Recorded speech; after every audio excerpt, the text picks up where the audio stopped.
Assalamualaikum dan salam sejahtera Malaysia. Okey, sekarang ni Malaysia dilanda fenomena mat kilau. Saya rasa belum ada lagi filem Malaysia yang sampai bila orang nak pergi menonton memakai busana. Pendek kata, kostum lah, pakai kostum. Kalau dekat luar kita tengok, kalau orang peminat filem Star Trek akan pergi menonton pakai pakaian Star Trek. Yang tengok Star Wars pakai macam Star Wars. Di Malaysia, saya rasa ini kali pertama lah, kan? Ke ada lagi yang sebelum ni? Semua latar belakang saya ni adalah saya belajar lakonan dan juga pengarahan, daripada diploma sampai ke degree. Itulah bidang yang saya belajar, dan saya akan bercakap berdasarkan pengetahuan dan pengalaman saya. Okey, bukanlah istilah sekarang iaitu palatau. Tak ada. Okay, sebelum kita mulakan saya punya pendapat, kritikan saya ni, saya cuma nak kata, kita tak jumpa lagi filem Malaysia yang bergerak di atas dasar semangat yang above 100%. Yang saya nampak dalam filem ini, pengarah dia bagi 200%, pelakon bagi 200%, penulis skrip pun bagi lebih daripada 100%. Pendek kata, semua orang, termasuk ekstra, termasuk sekecil-kecil benda dalam cerita ni, seolah bagi lebih daripada 100%, bagi all out. Okey, pertama sekali kita akan bercakap tentang pro and cons, apa yang negatif, apa yang positif. Saya akan mulakan dengan yang negatif dulu, dan kemudian kita akan pergi kepada yang positif. So, kalau kepada mereka yang senang triggered, yang suka nak kecam orang, skip yang bahagian negatif, terus pergi pada yang positif je, please. Sebab saya bukan kecam filem ini, saya hanya akan mengkritik untuk poin-poin yang akan boleh diperbaiki pada next time. Okay, itulah tujuan kritikan. Ini bukan kecam, ini kritik. Malaysia kena faham beza dia. So, yang pertama sekali, filem ini yang negatifnya, yang paling ramai orang katakan adalah camera movement yang melampau. Okay, sebenarnya kalau ini di mata penonton mungkin tak nampak, tetapi di mata orang yang biasa dengan kamera akan faham. So, jom kita bercakap tentang shutter speed. Okey, untuk filem action selalunya shutter speed akan dinaikkan, dan korang tengok di sini, ini adalah shutter speed yang normal. Okey, bila shutter speed normal, dia kalau saya pause, tengok dia ada blur. So, bermakna shutter speed yang normal ni selalunya dia akan bagi kita motion blur yang natural. Okay.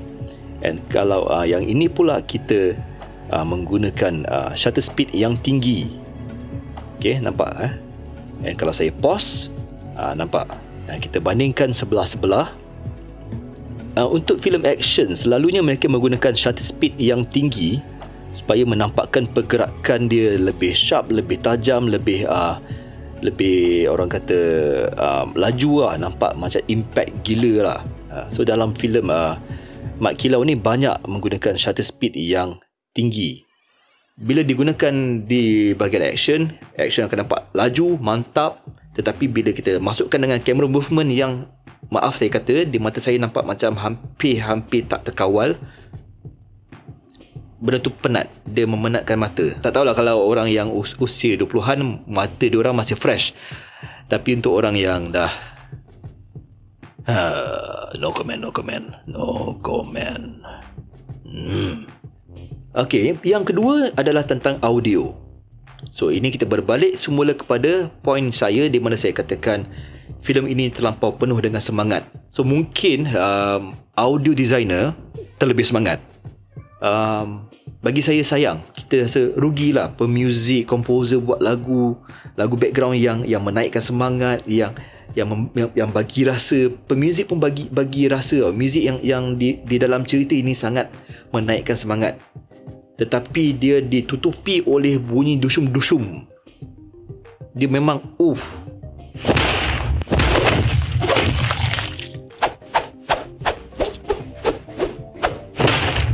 ini mungkin boleh menjadi satu peringatan untuk di masa yang akan datang.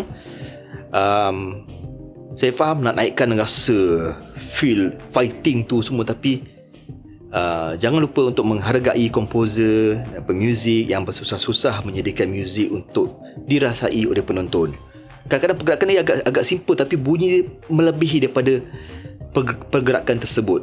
Saya rasa penonton pun tak macam dulu. Dulu penonton boleh je terima terima bunyi-bunyi Hindustan ni. Tapi penonton sekarang rasanya lebih memilih untuk yang sound yang lebih relax sikit, yang lebih natural sikit. Mungkin boleh kurangkan sikit volume. Mungkin. Yang seterusnya, yang ketiganya bagi saya adalah warna. And sebelum ni saya ada buat kritikan terhadap warna trailer, tetapi kali ini warna movie. So ada perbezaan sedikit. Saya perasan ada improvement dari segi highlight yang lebih terjaga, bahagian shadow yang lebih terjaga. Betul lah, teori saya seolahnya trailer tu bukanlah final product ataupun final look dia. Tetapi dalam filem ni saya rasa macam patutnya boleh diberi lebih sikit kot. Macam contohnya The Joker. Okay, dia agak kehijauan, warna-warna hijau di dalam Joker tu. Setiap scene dia nampak kehijauan, bukan apa, supaya nak memberi makna ini cerita tentang orang sakit. Dia ada warna hijau yang segar, tapi ada warna hijau yang nampak macam sakit tau. Tengok emoji ni. So emoji ni pun dah menggambarkan bahawa sinonimnya warna hijau dengan sakit. So that's why dia menggunakan warna hijau itu ke atas filem Joker. Memang kalau jangan bohong lah, warna tu tak cantik pun. Warna dalam filem Joker tak cantik, tetapi kena dengan cerita. Tepatlah, memang pemilihan yang tepat. Saya berdasarkan feedback yang saya buat pada video trailer tu, yang di mana saya ubah warna trailer tersebut, ada yang kata macam, oh, saya lagi suka warna asal, nampak lagi cantik. Yes, memang cantik. Warna dalam filem Mat Kilau memang cantik, dijaga rapi. Cumanya saya rasa, tanyalah sesiapa orang-orang filem, warna yang cantik tak semestinya warna yang kena dengan tema. Warna yang kena dengan tema tak semestinya kena warna yang cantik. So kalaulah warna filem ini dapat nampakkan dia vintage sikit, bagi saya cun. Tapi it's okay, dia tak mengganggu. Jangan risau pasal penonton di Malaysia masih lagi belum sampai ke tahap memandang perkara-perkara yang macam ni. Penonton Malaysia masih lagi belum ke tahap itu lagi. So jangan risau, all good, no hal. Seterusnya bagi saya terlampau banyak momen-momen yang cuba dihidupkan dengan semangat. Setiap scene, semua scene, setiap masa, setiap pelakon semua bagi dialog yang style dengan semangat. Tapi itulah, kalau setiap masa daripada mula sampai habis semuanya macam tu, penat tau. Saya faham. Ini jiwa kita, ini semangat kita. Saya menghargai semangat juang itu. Tetapi ini kita bercakap berdasarkan konteks sebuah filem. Okay? Penonton mula celik, penonton mula bijak menonton, and patut kena hati-hati dengan draft cerita. Draft cerita tu nak bagi meletup setiap masa, tak sesuai. Kena ada momen yang lebih relax. Naik balik semangat, relax balik dan naik balik semangat. Yang mana yang dah tengok, korang perasan tak momen final battle, perlawanan yang terakhir tu, di level ini semangat dia, tetapi di kerana babak lain semuanya sama tinggi level dia, so tak nampak tinggi sangat. Nampak macam ini je beza dia.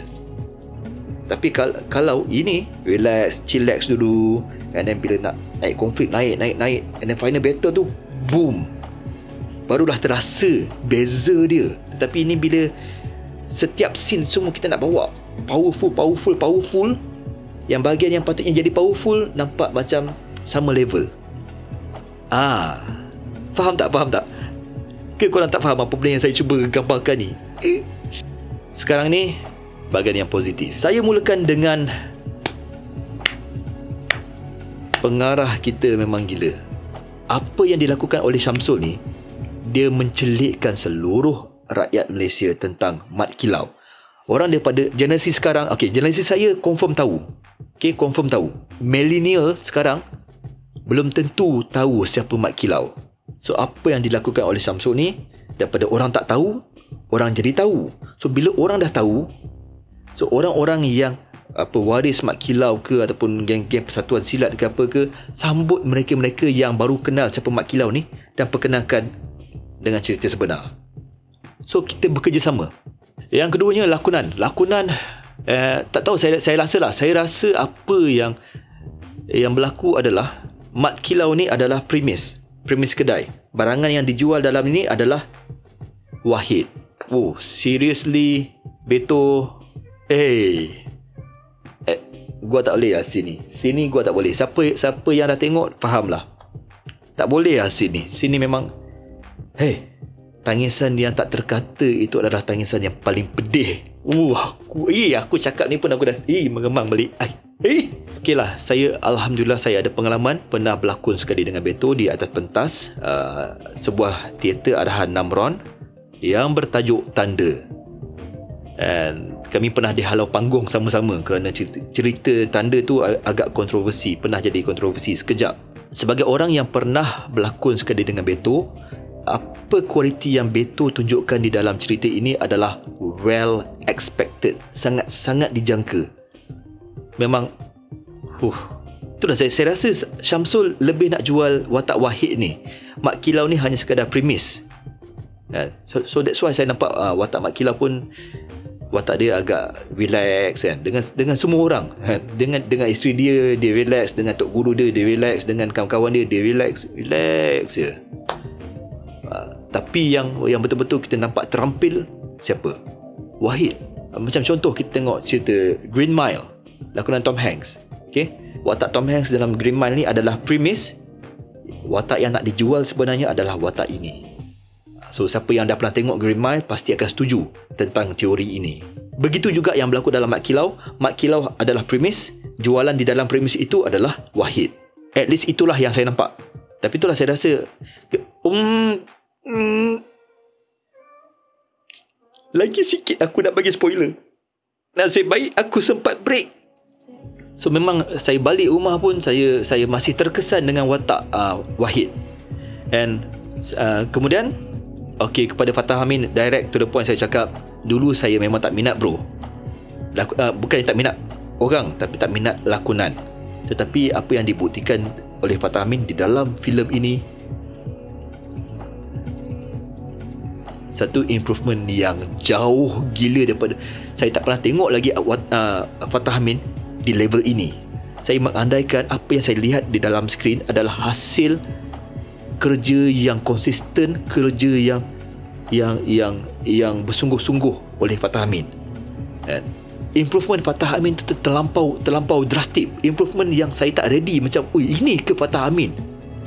And for that bro, I say I salute you. Seriously, teruskan improvement yang macam ni. Apa benda yang you buat untuk filem ini sampai you boleh improve, buatkan dalam setiap filem yang you berlakon, please. Memang membuahkan hasil yang bagus.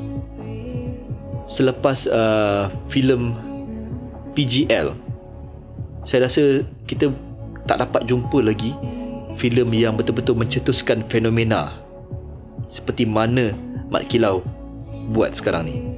Dia mungkin benda ni tak sengaja, tetapi dia dah menjadi fenomena.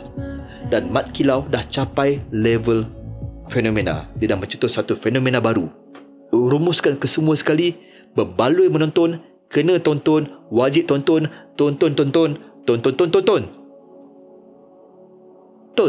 Saya kongsi sikit. Ini last saya kongsi sebelum saya tamatkan. Dialog yang saya dengar, saya menggigil. Rokiah, abang datang. So itu saja yang saya dapat sampaikan. Korang boleh bersetuju, korang boleh tak bersetuju dengan saya. Saya terima segala pandangan korang. Boleh sharekan dekat bawah. Kita raikan perbezaan pendapat kita, insya-Allah. Jangan lupa tekan butang like. Siapa yang belum subscribe. And Assalamualaikum. Stay safe, stay healthy. Malaysia, I love you.